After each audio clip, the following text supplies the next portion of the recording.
40 years ago, a comet collision caused a catastrophe. Most of the continents were submerged, and the Korean peninsula turned into a desert. Only 1% of the world's population survived, giving rise to a new order. The polluted air everywhere led to the invention of air core, which converts oxygen into oxygen, and humans must wear oxygen masks before stepping out. Due to the scarcity of resources, the population was divided into general, special, and core. They live in separate districts and are distinguished by QR codes on their wrists. There is another category of people, the refugees, who weren't chosen to be among any of the three districts. They don't have QR codes and don't get access to food, oxygen, and any other basic rights. Some of them become hunters, who steal these necessities through violent means. It's the elite deliverymen known as Black Knights who protect the supplies from hunters and deliver them on time to the people in the three districts. Becoming a deliveryman is the only hope for refugees to become a part of the above three districts and live a decent life. The best knight in the business is 528, who is the best at his job and quite popular. He leads a secret group of deliverymen who used to be refugees, and they help refugees in whatever way they can. Because of this, 528 is a beacon of hope for the refugees. Hunters have tried to rob him many times, but his fighting skills can't be topped. Refugees and hunters also often get into fights, using food and oxygen as currency for their bets. Today a boy named Sewol is fighting hunters while his best friends watch him from a safe spot. The hunters attack Sewol as a group, but he's so strong that he has no trouble fighting them all at the same time, using whatever object he can find around him to help and obtaining a clean victory. Meanwhile, 528 is on his way back from work when he notices some hunters about to kill a newbie knight after robbing him. He tries to use diplomacy, but since the hunters respond by aiming their weapons at him, 528 immediately fights them hand to hand. He uses precise strikes to knock them all out, including the hunter that tries to come after him with a bike. Thankfully, the newbie is rescued with no wounds. In the evening, Sewol sneaks into an apartment, where Major Jeong of the Defense Intelligence Command catches him and begins fighting him. After exchanging a few hits, Jeong takes the victory, and it's revealed Sewol actually lives there with the Major and her sister Sol-ah. They've been together for 10 years and the girls consider him family, even though it is illegal to harbor refugees. The previous attack had been a punishment because they don't like it when Sewol fights for supplies, and Sewol explains that for him those fights count as training because he wants to become a knight.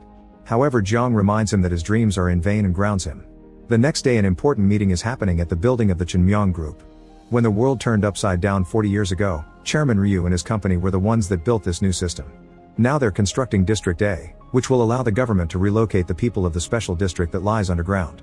While Chairman Ryu wants the government to handle the relocation, his son and CEO Sok doesn't agree because the government will also relocate the refugees, who he hates and considers vermin. In the afternoon, Sewol sneaks out of the apartment to hang out with his friends. They hide near the road, and when a night truck passes by, they run after it and climb on its roof just for fun. It turns out the rider is 528, and when he sees the kids in his mirror, he begins driving like crazy to make them fall. Since they still hold on, 528 activates the electrical system, and all the boys fall except for Sewol, who jumps through the window into the passenger seat. Sewol asks for a fight, but 528 just pushes him out of the truck.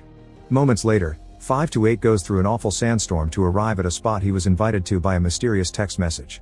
528 watches how a new air core is brought to District A, which is sooner than expected. Jeong is in charge of the convoy, and she also finds it suspicious that nobody is allowed to see the construction process.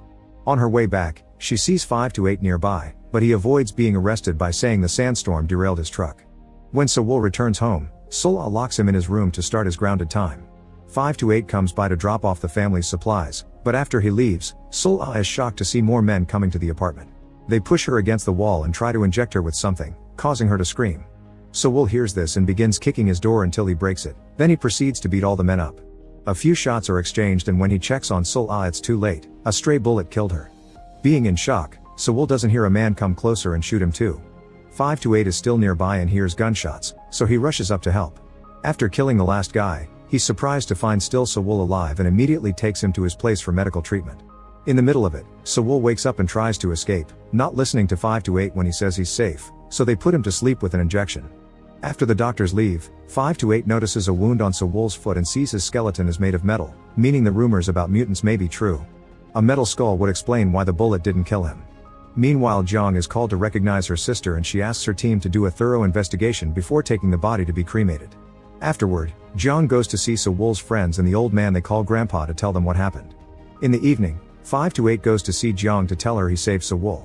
They share the clues they have and come to the conclusion this matches the recent attacks the neighborhood has been suffering from, except this time there was a murder instead of a kidnapping. After 528 leaves, Jeong remembers when a few years ago, she and other soldiers were sent to kill a bunch of refugees that were rioting. Jeong hated killing innocents, and when she saw a boy hidden by the debris, she let him live. She came back to help him later, and now in the present she realizes that it had been 5 to 8. When Jung goes home, she's surprised to find a recovered Sewol. After they bond over their grief, Jung tells him that since Sol-Ah isn't around anymore, Sewol can go live with his 3 friends and grandpa, and Sewol thanks her for everything. However, a depressed Sewol goes to look for a group of hunters and asks them to beat him up because he feels guilty about Sol-Ah's death.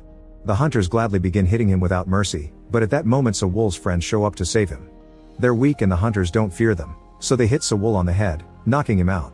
Then the trio takes Sewol home believing him to be comatose because days pass and he still sleeps. Meanwhile, Night 5 to 7 visits Sok and asks about the kids he's been kidnapping for him, because there are rumors that they're being used for experiments. He doesn't want to do it if that's the case. Sok assures him that everything is being done to save more people and that if 5 to 7 does one more job for him, he can live in the richer district. After 5 to 7 leaves accepting to work, Sok goes to take his blood treatment, since apparently he's pretty ill. Later in the evening, 5 to 8 and his night buddies follow clues left by the kidnappers until they find a suspicious building. They break into the place and after killing all the guards, they find a bunch of kidnapped kids, confirming they're being used for experiments. Meanwhile, Sewol finally wakes up and Grandpa offers some words of comfort to help him get through his grief. The next day, 5 to 8 visits Grandpa and asks him if he knew Sewol is a mutant. Grandpa didn't know this, but he explains Sewol's father worked in an oxyonium mine, where there was enough radioactive material. The theory is that all the children with minor parents became mutants. In the meantime, Jung is frustrated because her team was taken off the case since she was too close to the victim. However, she still looks at the information in private and realizes 5 to 7 had originally been the one that had to deliver to her house, not 5 to 8. When 5 to 8 returns to the night headquarters after work, he finds 5 to 7 trying to end things for himself because he felt guilty for his crimes. 5 to 8 rescues him and asks questions, but 5 to 7 only confirms he did the kidnappings before he suddenly dies. It turns out he missed his mission tonight and Jung has killed him remotely through a device inside his head. Now 5-7's spot is open, Sok decides to organize a special event to choose his replacement. The next morning, 5 to 8 watches his co-workers train and learns that the official report says 5 to 7 died from overworking. 5 to 8 is asked to train too, but he knocks out his opponent with just one hit. Soon lots of flyers are spread around town promoting an incoming tournament, and the winner will get to be the next night. When Sewol hears about this, he goes to stand in the middle of the road to wait for 5 to 8.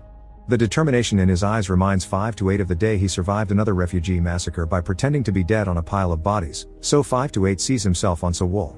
When the kid asks him to train him for the tournament, 5 to 8 says Sewol needs to prove himself worthy.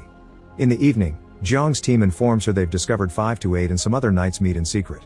In fact, one of these meetings is happening right now, with 5 to 8 telling the others about the experiments and the fact he thinks mutants are being targeted. 5 to 8 thinks they can use Sewol to find the person behind all this, besides the fact he wants to help him for real too. At that moment Jung and her team arrive, so 5 to 8 accepts to have a private talk with her and tells her what he knows except the fact Sewol is a mutant. The next day, Sewol shows up at 5-8's meeting place for training. The kid may be strong, but 5 to 8 has more experience so he still easily beats him up, confirming he needs to teach him real techniques. Sometime later, Sewol and a bunch of other people show up for the preliminary tests before the tournament. A computer scans their body and if someone is too weak, they aren't allowed to participate. Sewol's friends don't pass, but he does. In the evening, he goes back to training, and 5 to 8 shoots baseballs at him to teach him to dodge because Sewol is used to taking hits with his hard head. When Sewol fails, another knight comes forward and stops all the balls with fists and kicks, impressing Sewol. Sometime later, Sewol goes to the tournament to fight in the first round. All the volunteers have been separated into smaller groups, and now they have to fight until there's only one standing. The winners will pass to the next round. The oxygen levels will also go down every few minutes. Remembering all the harsh training he's been going through, Sewol can easily defend himself and beat up other participants. His skills are so good that some men team up to attack him together and while they do land some hits, Sewol still wins. Suddenly the oxygen is about to run out and a boy jumps on Sewol to hit him brutally, but Sewol uses a quick move to overpower him and beat him up, effectively being the last one standing in the end. In total 8 people will go to the second round. In the evening, Jung gets in contact with some miners to ask for information about the kidnapped kids. Sometime later, 5 to 8 snipes the driver of a truck to rescue a vehicle filled with refugees that were about to get executed. 5 to 8 isn't surprised to hear they were all miners. Meanwhile, Sok wants the data of all the residents that are getting relocated, but Ryu denies it, knowing Sok thinks they should choose instead of being equal to everyone. Sometime later, Sok calls Jung and asks her for the information instead, reminding her it's her duty to cooperate. Later, Sewol proves to 5 to 8 that he can drive before he assists the event for the second round. The test consists of delivering a package safely across the finish line. Along the road, there will be hunters with criminal records that will attack them, and if they get the package, they'll be released from prison. Weapons are provided to defend the package and they're allowed to kill the hunters. Only the first 2 people to make it to the finish line will pass to the 3rd round, and the current knights will watch to make sure the competition is fair. The race soon begins and the participants find themselves surrounded by hunters opening fire on them. 2 participants quickly go down, and while Sewol concentrates on driving, the others begin shooting back, making various hunter cars explode. The organizers also make old buildings explode to create extra obstacles until there are only 4 people left, and Sewol accidentally goes off course. When more hunters come after him, he uses special driving tricks and drives right through a building to get rid of them before returning to the right road. Unfortunately, he ends up crashing into another driver and his car gets flipped over. Refusing to give up, Sewol leaves his car with his package and finds player number 3 stuck in the mud, so he offers to push in exchange for a ride. While the driver shoots hunters away, Sewol pushes the car and manages to free it, so he quickly jumps inside and they claim the lead. Sadly, the hunters jump on them again, and while Sewol manages to fight them off, the driver is pulled off the car. At that moment another player takes the lead, but Sewol prefers to rescue his partner, and together they make it to the finish line in 2nd place. However, only number 3 passes to the finals. Sewol is disqualified because his package got shot. Sometime later, Sok receives news of number 3 being out of the competition because her arm received a serious injury. The knights recommend Sewol for the replacement, and Sok accepts because he can be used as propaganda. While Sewol celebrates with his friends, Jong brings Sok only the most basic data about the residents, explaining that sharing personal details would be a violation of human rights. Unfortunately, Sok pulls some strings to get authorization to look at those files, and Jong is disgusted to learn he wants to choose only the genetically good people to be relocated. In the evening, Jong and her team follow a guy that they hear has a connection to the kidnappers. After a chase through town, the guy tries to fight Jong hand to hand, but soon he's surrounded by the team. However, when they're about to arrest him, the brain bomb activates and the guy dies. Some days later, Sewol is sent to a special facility, and he isn't allowed to leave his room without his mentor, who turns out to be one of the knights from 5-8's team. The 3rd round will be a boxing match, which will be telecasted on TV. In the evening, 5-8 and his team attack a group of trucks to stop the initial testing of the new district, blowing all the vehicles up. Sok gets furious when he hears the news and remembers a conversation he had with Ryu, during which they argued about who deserves to be saved again. Then he goes to check on the pods with the experiments, killing a person just because he can. While Sewol spends time with his mentor analyzing his opponent's fights, 5-8 learns that Sok is sending big screens to the refugee district so they can watch the match, which never happened before and is very suspicious. The day of the 3rd round finally comes and thousands of refugees gather around the screens to watch the match and get some free gifts. Grandpa doesn't trust it and tells the boys to watch it with him at home. For the fight, Sewol is taken to the core district, where the air is pure and nobody needs a mask. Sok has come to watch the match, and while his father doesn't show up, the president does. 5-8 still has to work, but while he's on the road, a few black cars block the way. 5-8 immediately comes out and fights them all, easily knocking them out in minutes. Then he inspects one of the man's neck with his knife and finds the chip that has been killing all the suspects. After tying up the guy in his truck, 5-8 answers the messages on the guy's phone so the boss won't know he was captured. The 3rd round finally begins and it consists of 5-minute rounds until only one man is left standing. During the 1st round, Sewol is brutally overpowered and barely makes it out. His mentor is worried, but Sewol explains he only wanted to study his opponent's tactics. This guy isn't stronger than 5-8, so Sewol isn't worried. While all the refugees are distracted by the match, Sok's men begin leaving bags with bombs all over the place. In the next round, Sewol fights more equally to his opponent, although he still gets badly wounded. 5-8 uses the guy's phone to find out about the bombs and calls his knight buddies, asking them to leave their routes and join him to save the day. Meanwhile, Jong receives secret information about the refugee kidnapping plan, but she can't act yet because Sok is nearby. Now that he knows his opponent's patterns, Sewol easily beats the other guy up and knocks him out, winning the tournament in just the 3rd round. However, the wound on his head reveals his metal bones, which is noticed by Sok and the cameras. At that moment, all the bombs explode and the knights can only stare at the remaining massacre because they haven't made it in time. Later in the evening, Jong and her team check on the bodies and she remembers Sok's weird behavior during the match. Meanwhile, 5-8 and his buddies are beating the prisoner up for information, but the guy won't talk. After the fight, Sewol sees his wound in the mirror and finally learns he's a mutant too. Then he's taken to do the registration. After the doctors take a bag of blood, they tattoo a QR on his hand and officially declare him the new 5-7. The blood is secretly sent to Sok, who is excited about how powerful Sewol is and what may mean for his experiments. Sometime later, Jong meets with 5-8 and takes a look at the prisoner, explaining all the people working on this mission have the amygdala removed to cut off their emotions. 5-8 gives Jong the phone so she can decrypt the files, but she can't arrest Sok until she has more evidence. Now Sewol is no longer a refugee and gets his own apartment. Jong visits him and explains she doesn't care he's a mutant, but lots of people know now so he should be careful. Meanwhile, Sok is going through another blood transplant and it's revealed that the kidnappings were part of a plan to cure himself. He kidnapped minors' children for their exceptional blood, but so far none of them worked out. Today Sok's assistant O informs him that they're testing Sewol's blood on another patient with symptoms like Sok's, who turn out to be the people in the pods. This is why Sok is obsessed with good genes, he hates his own weakness. The next morning, Sewol leaves on his first mission as a knight. While he's crossing the refugee district, he stops the truck to visit his friends and even gives them a ride. Then Sewol begins handling the deliveries and keeps forgetting things, but fortunately people like him a lot after the match and are very helpful in guiding him through it. After a day of hard work, Sewol meets with 528, who shows him the prisoner and the secret meeting place. 528 tells him everything he knows and the fact Sok is behind it, so Sewol accepts to join the special team of knights that are fighting against the system. Meanwhile, Sok pretends that he has accepted the relocation of the refugees and informs Jiang he's starting a vaccination drive for them. Later Jiang meets with 528 and explains they found the plan files on the phone, but nothing that incriminates Sok or any clues about their next move. She also tells him about the vaccination drive, which is already setting up tents in the refugee district, but 528 is suspicious of Sok magically giving up. Sometime later, Sok's rescue team arrives to retrieve the prisoner. The knights immediately open fire and try to stop them, but the prisoner manages to escape anyway and uses an emergency phone to call for a meeting.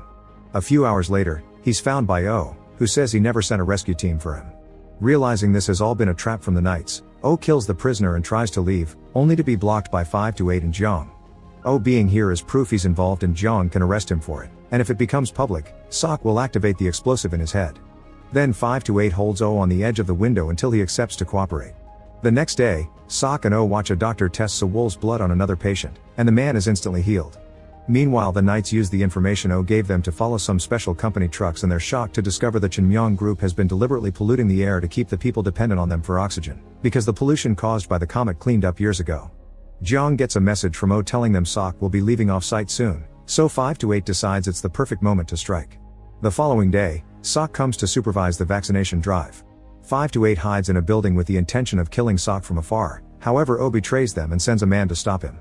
Another knight shoots the enemy before he can hurt 528, but the shot is heard everywhere and panic takes over the area. The knights rush to open fire and manage to kill a few guards, but unfortunately there's enough of them to evacuate Sok safely and the car windows are bulletproof. On his way out, Sok notices the attackers that have been getting in the way of his plans are the knights. At the Chenmyang group building, the knights sneak in and put bombs on the contamination system, stopping the trucks. Jiang brings all the evidence to Ryu, who promises to do something about it. Jiang brings the news to the knights later, but 528 isn't happy about having to lay low for now. Later Sok sends his men to raid the knights' hideout, but it's too late, the knights have escaped and gotten rid of their GPS. Sok orders his men to find them and kill them all except for Sewol. Meanwhile, people in the refugee district begin feeling very sick. Back to Ryu, he talks to the president and tells her the whole truth. Reaching a new agreement, the government will now be in charge of the oxygen system. By the time Sok arrives too, the president informs him the defense minister will take care of him for his crimes. Furious, Sok goes to confront his father, but Ryu explains the company was made to protect people, not to damage them. At that moment the defense minister arrives and tries to arrest Sok, but he reacts by shooting the guards before handing the gun to his father. Ryu doesn't mind having to kill his own son after everything he did, but before he can pull the trigger, the defense minister shoots him first. It turns out the minister is one of Ryu's many contacts and is on his side, so he has a coup plan to kill the president next. A few hours later, Sok publicly announces he'll continue his father's work and promises to arrest anyone that dares to rebel. He proceeds to post all the pictures of the knights' faces, announcing that deliveries will be halted until they're arrested. Since they're government soldiers, Jiang and her team are called by the Defense Department to be part of the coup, but Jiang refuses to go. Meanwhile 528 wants revenge and Grandpa reveals he used to work for the Chenmyang group, so he has the blueprints of the core district that he shares with 528. While the streets fill with soldiers looking for the knights, more and more refugees get sick and they begin to die in big numbers. Grandpa comes to check on the situation and quickly puts 2 and 2 together. Sok poisoned the vaccines to get rid of the refugees, that way he could accept the relocation without bringing the refugees. Grandpa rushes back to his house to ring a bell to raise the alarm and gives the message to the first knight that shows up, who quickly texts all the others. Soon all the knights come out of hiding and run to the drive tents, where Sewol sees his friends are about to get vaccinated. Sewol shoots a gun to make all the refugees run away in fear, and the soldiers get ready to retaliate, but one of Sewol's friends jumps in and receives the bullets for him. Sewol runs to his friend's side to cry for his death, and the soldiers take the chance to knock him out and take him away. Sometime later, Sok receives news that Sewol was captured but the knights destroyed all the tents. Furious, he asks the minister to wipe them all out.